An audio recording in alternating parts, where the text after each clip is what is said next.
Welcome to the Not Old Better Show, the show covering all things health, wellness, culture, and more. The show for all of us who aren't old, we're better. Each week, we'll interview superstars, experts, and ordinary people doing extraordinary things, all related to this wonderful experience of getting better, not older. Now, here's your host, the award-winning Paul Vogelzang. Welcome to the Not Old Better Show on radio and podcast. I'm Paul Vogelzang, and ladies and gentlemen, picture this. A baseball star, so good they called him Turkey Mike, of all names. A man who could hit, run, and put on a show at the plate like nobody else, including Babe Ruth. A fan favorite, a heartthrob, a natural entertainer, but also a brawler, a drinker, a man with a temper so fierce he got himself suspended almost as often as he hit home runs. And then he walked away. Right at the peak of his career, with numbers that could have made him a legend, Mike Donlin did the unthinkable. He left baseball, not for injury, not for money, but for love. Her name was Mabel Hite, a vaudeville star with a dazzling smile and a quick wit. Together, they became one of the most famous couples of their time, packing theaters, charming audiences, and proving that baseball and showbiz weren't so different after all. But their story wasn't all curtain calls and encore performances. Tragedy struck, and Mike Donlin, once the brightest star on both the diamond and the stage, found himself at a crossroads once again. Today, we are diving into this forgotten, fascinating, and downright unbelievable almost story with baseball historian and award-winning author Steven Steinberg. Steven Steinberg and Lyle Spatz have written the new book, Mike Donlin, A Rough and Rowdy Life from New York Baseball Idol to Stage and Screen. Steve Steinberg joins us today to bring this larger-than-life character, Mike Donlin, back into the spotlight. He is very forgotten. We'll talk about Donlin's triumphs, his fights, his Hollywood years, and the love that changed everything. Baseball, vaudeville, scandal, romance, and a man too big for just one stage. This is going to be a great episode. You're going to love this interview with Steve Steinberg. So grab a seat. Let's get into it. I'm Paul Vogelzang. This is the Not Old Better Show on radio and podcast. Thanks, everybody. And let's welcome Steve Steinberg. Steve Steinberg, welcome back to the program. Good to talk to you again. Good to talk to you, Paul. Ever closer to the start of baseball, which is my favorite time of year. And we're going to talk about your new book, Steve Steinberg and Lyle Spatz. The title of the book is Mike Donlin, A Rough and Rowdy Life from New York Baseball Idol to Stage and Screen. I love the San Francisco Giants, love the New York Giants. And so, man, I'm excited to jump into this with you, Steve. Right. Okay, let's do it. Baseball and vaudeville have this interesting connection in the book. It's one that I didn't know about at all. So why don't you tell us a little bit about Mike Donlin, and his connection to vaudeville and why that particular connection is so meaningful to us, but it was very meaningful back then. Baseball obviously was the dominant sport in America. And if somebody was a star, they could bring fans in to just see them on stage. Sometimes it was just the player talking about something. But in this case, Mike Donlin fell in love with one of the most famous vaudeville actresses in America, and Mabel Hite, who's less well-known than he is. It was quite a love affair that captivated the nation, and he was really one of the dominant, maybe two or three biggest baseball stars of the early 20th century, and that's the connection. Mabel is an interesting character, too. I want to talk about her a little bit, but she really introduced him to this big world of vaudeville. You think Mike fell in love with Mabel and fell in love with vaudeville and preferred vaudeville over baseball? It's a complicated thing, but Mabel brought some real stability to his life, and he loved her very much. And we'll talk a little bit about it because he walked away from the game one season, even before he was on the stage with her, because he just wanted to be with his new wife. And he was a showman. He loved to be in the limelight, unlike a teammate of his, Christy Mathewson, who's much more well-remembered and well-known. Mathewson was a very quiet kind of guy, more of an aloof guy. Mike loved Broadway, and the fans loved him, and he reveled in the attention. He was a charismatic guy, and so immediately he had that stage presence, and people loved that. And you write about this, too, that vaudeville is this really place of meritocracy, so you rise on your talents. And that really appealed to him, too. He was one of those people. Right. And then I think when you have vaudeville, people from the lower classes can succeed. It's basically on how they perform. And the same thing in baseball. A lot of people can come from the lower classes. You aren't locked out. And obviously, a lot more fans could relate to vaudeville than they could to opera, for example. The famous theater, the Hammersteins, that he and Mabel would appear at when they opened late in 1908, had before that been an opera house. And then it converted to vaudeville and it packed the crowds in. Really quite. He decided to leave baseball for all intents and purposes and become this star on vaudeville. Do you think that he truly saw that as his future? Because, you can get captivated by the bright lights there. And I wonder, was it just such an attraction to him that he had to do it as his next phase? Whenever we delve into the past, history doesn't reveal all the answers. These are great questions and have to fill in a few of the blanks. But there are some very famous people that went on the vaudeville stage. John McGraw, Donlin's famous manager, Ty Cobb, one of the greatest player of the era. And both of them couldn't handle the pressure. They got too nervous on the stage, even though Ty Cobb did all kinds of things in front of the fans. I think in Mike's case, he really wanted to be with his wife. It was a real love affair. And as I said, now they started packing the crowds in and making a ridiculous amount of money when they went on stage, starting in late 1908 after the World Series. But in the 1907 season, he basically wanted to be with Mabel, and he took a $50 a month job as assistant manager of the Chicago theater that he was in. I think it was first and foremost he wanted to be with her. He missed the game. He missed baseball, and he went back and forth a couple times. But he's really unique in the fact that he walked away from the game at the height of his career. And I can't think of another baseball player that did that. In football, we can come up with a Barry Sanders or a Jim Brown, maybe, for different reasons. But this is a guy at the height of fame just said goodbye to the game. Yeah, it was fascinating to me, too, that you mentioned the names, Christy Matheson, and of course, Babe Ruth is among the same timing. John McGraw, all of these great baseball names. We know them pretty well, even today, but we don't really know about Mike Donlin. What was it that took place that led us down this path to constant awareness of Babe Ruth and not so much about Mike Donlin? I don't have a good answer for that. I think fame is fleeting and comes and goes. Mathewson actually died tragically, perhaps because he was exposed to gas in training in Europe during World War I. Although even that may not be the case because his brother did not go to the war. His brother died of tuberculosis. And why some people are remembered and others aren't remembered is really sometimes a mystery. One of the ironies is that every 10-year-old kid in America in the first decade of the 20th century knew Mike Donlin, and now virtually nobody does. Lyle and Lyle's been writing and researching baseball for half a century. I've been doing it for a quarter century. We've never come across a more compelling story, and yet he's really a very dim figure. So we don't have a magic answer. Why do some people get preserved their memories and others don't? You mentioned Lyle Spatz, your co-author. We, of course, are with Steve Steinberg, author of the wonderful new book, Mike Donlin. The subtitle is A Rough and Rowdy Life from New York Baseball Idol to Stage and Screen. A lot of similarities, though, between vaudeville and baseball, a lot of travel constantly. Was it that kind of life that drew him into this, too? Of course, being with Mabel was a real draw. I get that. But the life on the road was an interesting parallel for me, too. I just got to thinking, here's a guy that's used to that and presented with it in another opportunity, another side of life. He certainly was drawn to it. Do you think that was an attraction?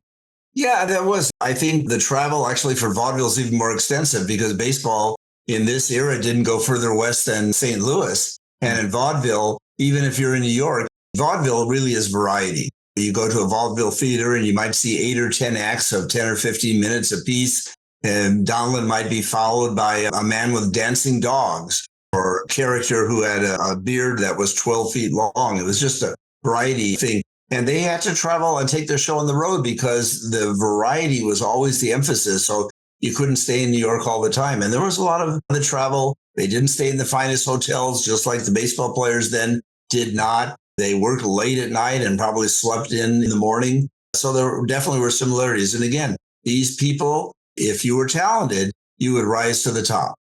Yeah, I love that too. Let's talk for a minute more about Mabel Hite.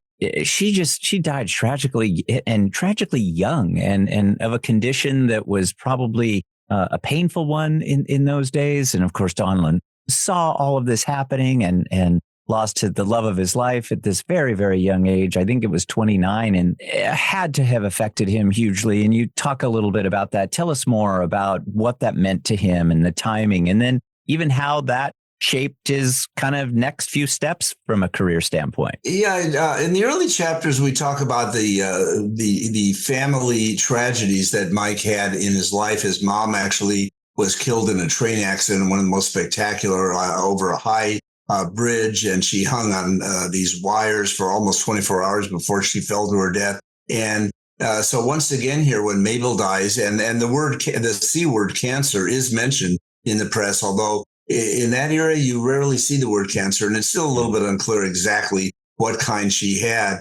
And she was so big and so popular, and yet silent movies were just about to take off, and one can only wonder, if she had not died that young. Quite frankly, the talkie movies that arose in the late 20s, she would have only been in her early 40s at the time. So she's more forgotten than Mike. But she loved to be on the stage. She really had a sort of goofy kind of persona. I would say it might be a little Carol Burnett, a little Lucille Ball, and maybe with some Phyllis Diller sprinkled in there. But she had a very sharp business mind also. And she trained Mike with teaching him some acting chops. But she also, when he would sort of waver and say he wanted to get back to baseball, and she would say, no, we're not going to come back. Mike's not going to come back unless he gets what the Giants should pay him. And you almost imply that, and you say this really just a moment ago, that in fact, we were kind of on the verge of talkies.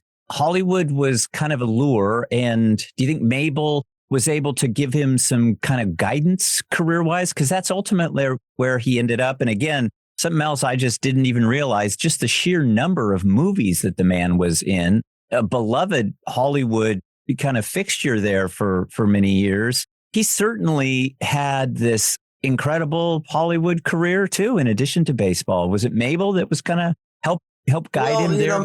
Mabel really died before Hollywood really got going, and Mike moved out west, I think, in the early 20s, 22 or 23. And, Mabel, he was a decent actor. He wasn't a great actor. And a lot of times on the stage, he would really carry the skits that they had. But she taught him that. And I think he just felt very comfortable on it. And, he went in movies, but at the same time, he still appeared on stage. He was doing both.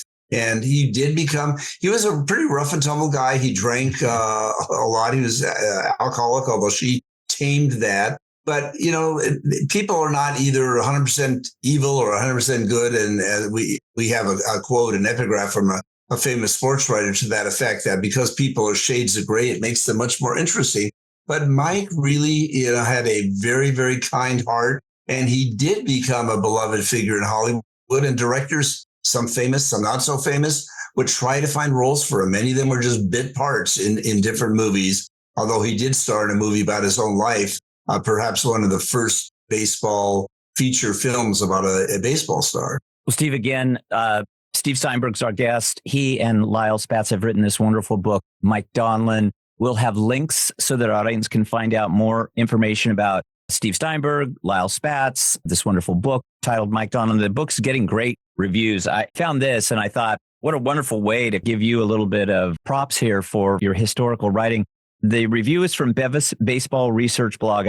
I've always been a fan of Bevis, and they do some amazing work. And I think this is just a fantastic review. It says, this biography of early 20th century outfielder Mike Donlin is a captivating account of one of the sport's early celebrity athletes, who parlayed his baseball wizardry into a subsequent theatrical career on stage and screen. Steinberg and Spatz brilliantly examined Donlin's life beyond the ballpark to illuminate his heretofore little-known, unusual contribution to baseball history. Congrats on this fantastic book to you and Lyle. Please pass that along. This is a complicated guy, though, too, and you refer to him as being rough and tumble. He was a Hollywood favorite, but he was a brawler, and he got into some trouble baseball in those days wasn't really kind of the gentleman's game that we kind of think about. There's some incidents in the book that I just laughed out loud at. I think somebody threw a bottle of ammonia at Heinz Zimmerman at one point in time. I remember that. And of course, Mike had lots of rows and constantly in trouble. His temperament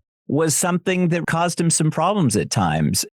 Usually it was when he drank too much. And he actually had one incident right around the turn of the 20th century that could have cost him his life when he was teasing someone in a bar, and Mike followed the guy and his buddy outside of the bar. And the buddy of this guy that Mike was sort of teasing, as they all had drunk too much, took a knife and basically sliced Mike's face from ear to ear. And a lot of even the later pictures many years later still showed that scar. I was pretty lucky that he pulled through that okay. One season he missed because he was in prison because he had an infatuation for an actress, and one thing led to another, and he hit her. But Mabel did reform that, and he didn't want to lose her, so he did temper his ways. He had a temper. He was incredibly competitive. He fought with umpires. I mean, getting ejected, he and John McGraw probably egged each other on in that regard. But yet when the game was over, somebody that he was arguing with, he would take them out to dinner and pick up the bill. So he'd leave it in the ballpark, so to speak.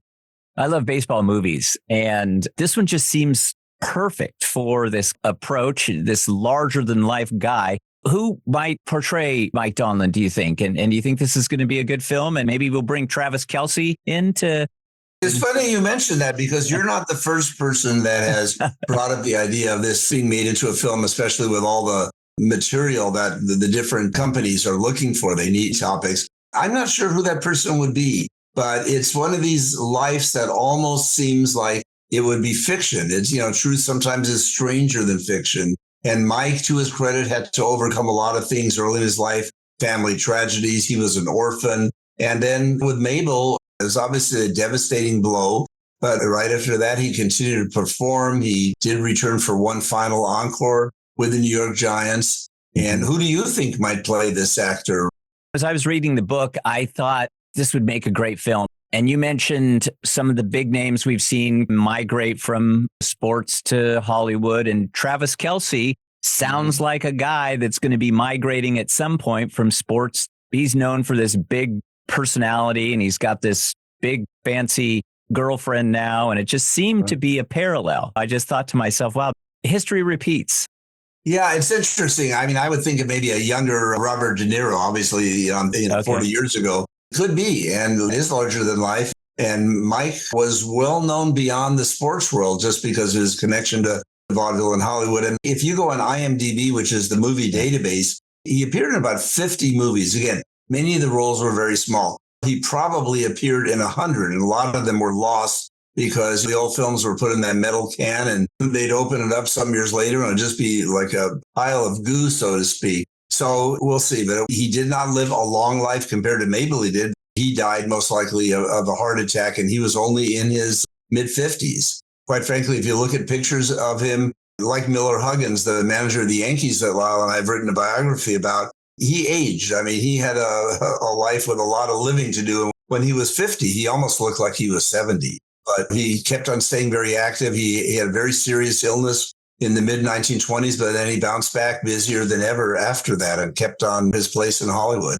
Steve Steinberg, you've written about history. I wonder if you'd talk a little bit about the themes of grit and perseverance and this toughness, because that's certainly part of those times. And it's jumped out at me throughout the pages.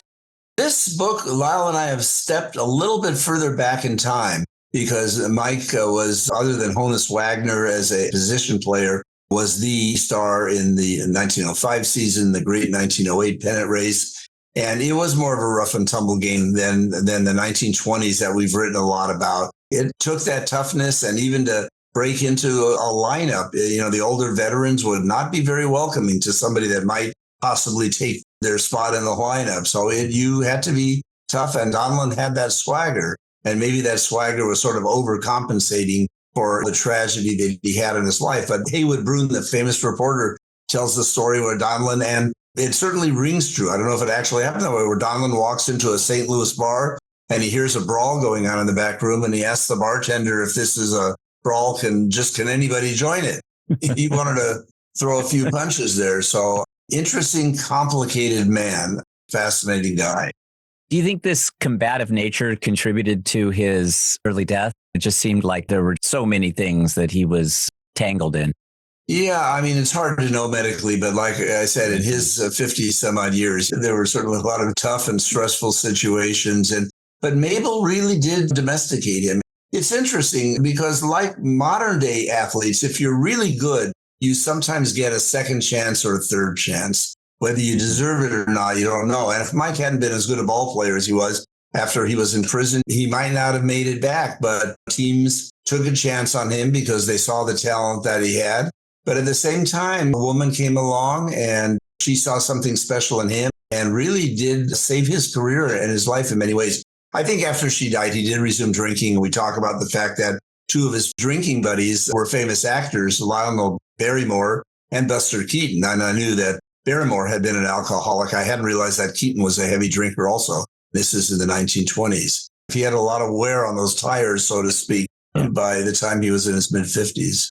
If Donlin were playing today with 24-hour sports coverage and social media at the forefront of everything we see with regard to sports, it seemed like he probably would have traversed that pretty successfully, that he would have had a decent rapport with his fans, being able to relate to them directly. And you wonder how many of the stars in the game today, 100 years from now, are going to be remembered. I mean, we actually got our publisher to put a blurb on the back of our book written by Damon Runyon, someone who never read our book. But Damon Runyon, the famous reporter and later playwright, had said that this guy had far more color than the Babe Ruth. Babe Ruth might have hit more home runs, but when this guy walked up to the plate, he's a pretty big and stocky guy holding that bat almost like a toothpick. And he had a strut. His nickname was Turkey Mike because he was said to strut like a turkey. This guy was really colorful. And in an era where, like you say, social media, he would probably get a lot of attention. Steve Steinberg's been our guest, written the new book with Lyle Spatz titled Mike Donlin, of Rough and Rowdy Life from New York Baseball Idol to Stage and Screen. Congrats again, Steve. It's so good to see you again. Wonderful work on the book. I want to really encourage our audience to check out this fantastic book from Steve Steinberg and Lyle Spatz. I've said this to you before, and we're making it happen, but come back and see us again, especially as you do more work on history, because we love the subjects. I think Lyle and I will be continuing. This is our fourth collaboration, and we usually try to find somebody that's been forgotten and drop between the cracks of history rather than adding someone that's already famous. And once this gets made into a film, we're going to want to see you again. Sounds good. My thanks to author, baseball historian Steve Steinberg for his time today. Of course, Steve Steinberg, along with his co-author Lyle Spatz, has written the new book, Mike Donlin, A Rough and Rowdy Life from New York Baseball Idol to Stage and Screen. This is an amazing book. We'll have links so that our audience can find out more about Mike Donlin and Steve Steinberg's wonderful book with Lyle Spatz.